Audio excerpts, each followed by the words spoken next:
All right, well, we're going to kick off the Lieutenant Governor debate. We're going to do introductions, short introductions. Say your name, what you're running for, and something non-political about yourself. That's not your stump speech, that's interesting. That you want these members to know. So, Peter Kinder. Think about that. Peter Kinder, Lieutenant Governor of Missouri. 12 years in the Senate before I got this job, building a Republican majority. I work hard to stay in shape. I'm a runner, jogger, and have run in the common race for the breast cancer cure for the last 7 years. And brought the largest ever sporting event to our state, about which I'd like to talk sometime in this forum, the Tour of Missouri Professional Cycling Race. So, good afternoon. My name is Brad Lager. I am a small business owner from Northwest Missouri. I currently serve in the state senate. My wife Stephanie and I live near Savannah, Missouri. We have 2 children. Addison is our daughter, and she is 4. And Andrew is our son, and today he is 9 months old. Happy birthday, Andrew, if you're watching at home. I'm sure you're fascinated. Happy 9 months. Right. Happy 9 months. Now, I asked the Secretary of State candidates this earlier. Were either of you involved in college Republicans back in your day? I was not. I went to school at Northwest Missouri State, but was not involved with college Republicans. I was an active college Republican here in the 70s and went to a campaign school on a bleak winter day in the 70s over in Topeka, Kansas. The school was taught by a young guy named Carl Rove. He's been a friend ever since. All right, interesting. We're going to start with Brad Lager on this first question. 32 states, I believe, across this country, the Lieutenant Governor and Governor run on the same ticket. Is that something you would be supportive of in Missouri? Is it something that you think we should be doing here? You know, right now, the way that our Lieutenant Governor works is the Lieutenant Governor's office, the Lieutenant Governor serves on several boards and commissions.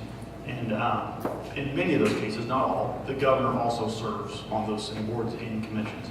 And it is my belief that if you put the Governor and the Lieutenant Governor on as one ticket, all you're essentially doing is giving the Governor 2 votes on each of those boards. So I personally do not believe that's a good idea. I actually like the way that it runs today. I believe that every one of our elected officials should have their own opportunity to go out there and articulate their beliefs, their values, why they're in office and why they're running for office. And so for me, I am a person who is not supportive of the Governor and Lieutenant Governor on one ticket. This will be a point of agreement between us, probably one of several. The Constitution writers in 1945 aired this issue, debated both sides. I could give you the pros and the cons of going in either direction, but I happen to believe they got it right.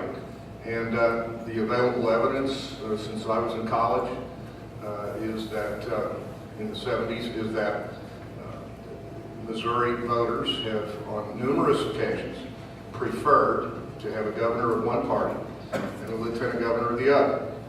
Governor Teasdale had a Republican lieutenant governor, Bill Phelps. That was followed by Kit Bond coming back and avenging his loss to Teasdale in 1980, and then he had a Democratic lieutenant governor. He was followed by John Ashcroft, who had 2 different Democrat lieutenant governors for his 8 years in office. Now the current situation in which I serve under a Democratic governor, it offers the possibility that there is another watchdog and a check on the governor to have, on unfettered power, to have a governor of one party and a lieutenant governor of the other. And so I think you can make a strong case that the Constitution writers got it right back in 1945. Now, if Jay Nixon's reelected, and one of you happens to be elected along with him, how do you see your relationship with him in this next term? Is this something where you'd be working with him to try to get things accomplished, whether it's your Missouri or whether it be other issues, or would it be try to restrain him? And we'll start with Peter Kinder. To fully illustrate where I stand on that, I'd like to tell you a little true story. The day after the election in 2008, I'm the only Republican survivor, okay, on the ticket. And I called the governor-elect, who had won by 544,000 votes. I'm right underneath him winning by 74,000 votes, and coming from behind to do it, by the way, for a swing of 618,000 votes, after which voters went back to the Democratic column and elected everybody.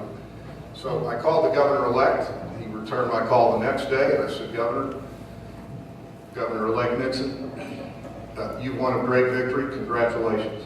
I'm a fierce competitor at election time, and as my record shows, at this point I'm 5-0 in elections dating back to 1992.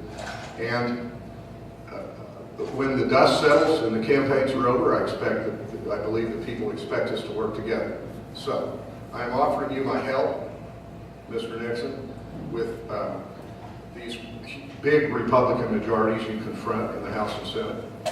Wherever I can work with you, I will, whether it's to pass a jobs bill, economic development that's good for the state, to move things forward.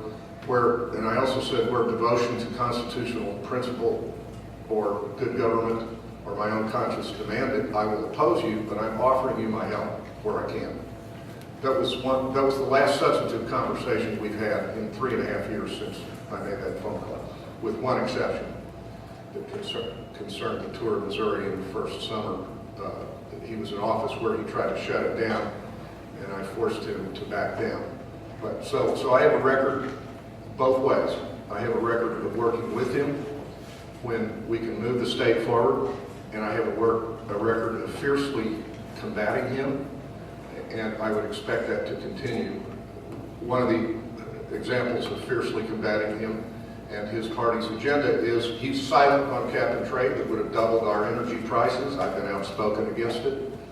He's silent on Obamacare. I'm the one who filed the constitutional challenge. He's silent on the EPA regulations that are destroying jobs in Missouri and across America, and I've been outspoken about those issues, among others. Yes, sir. Thank you. As Peter said earlier, I think you're going to see several areas here today where we agree on things. And this is one where I believe that whenever we can and when we do have the opportunity to agree with the governor, it's always great to do so. If there's an opportunity to move this state forward, that's the right thing to do. But never to the point where you're compromising your fundamental beliefs or principles. I mean, part of why I ran for office, actually the main reason that I ran for office, is because I believe that the current direction our state's going has to be changed. And so if this governor is going to continue to be a protector of the status quo, I'm not okay with that. And I'm going to challenge that every day of the week. If the governor wants to move in a direction that is actually good for Missouri, that creates the greatest number of economic opportunities for the greatest number of people, then that's something we can be supportive of. But I think Peter and I both share the belief that when we can work together, regardless of whether it's the governor or anyone on the other side of the aisle, and it's the right thing to do for the state, then we should do it. But you know what? You should never do it to the point that it compromises who you are, what you believe in, or why you actually are involved in the public policy process. Sure. Senator Lager, you have supported legislation, I believe, to put term limits on the statewide officials. One of your colleagues yesterday, it was in a Post-Dispatch article, he said that basically nothing's significant getting done in the Senate because there's term limits in the Senate. Do you think, how do you counter these criticisms that these term limits are restrictive on the relationships that are developed and so on in the legislature?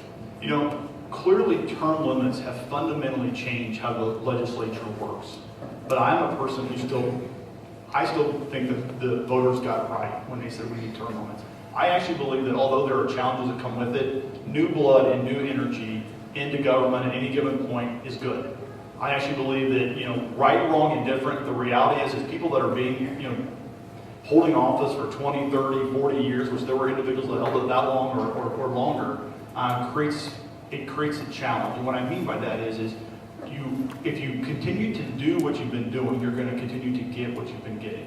I believe in term limits because I believe it brings fresh people into the process. And while there are many issues that we can debate, good and bad, about term limits, fundamentally at the end of the day, I still believe that new blood, new energy, and new leaders into this process actually ends up with better government. Okay. My first race was in 1992 for the state senate. That was the great year of the great surge on term limits. That was the year that Missouri voters, with my support and my signed pledge to support term limits, drafted onto our Constitution by a 72% supermajority the term limits that apply to the House and Senate. I signed that pledge in that campaign and abided by it, and am comfortable with the term limits that the term limit movement sought to place on elected lawmakers.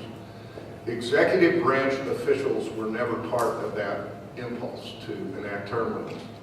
The Constitution writers, again, back in 1945, placed 2 of the 6 statewide offices. They applied term limits to 2 of those statewide offices. They currently apply to governor and the state treasurer. Until this year, I have never seen a proposal to limit the terms of the Secretary of State, or limit the terms of the Lieutenant Governor, or limit the terms of the Attorney General. I'm not sure what problem it is in search of or meant to address.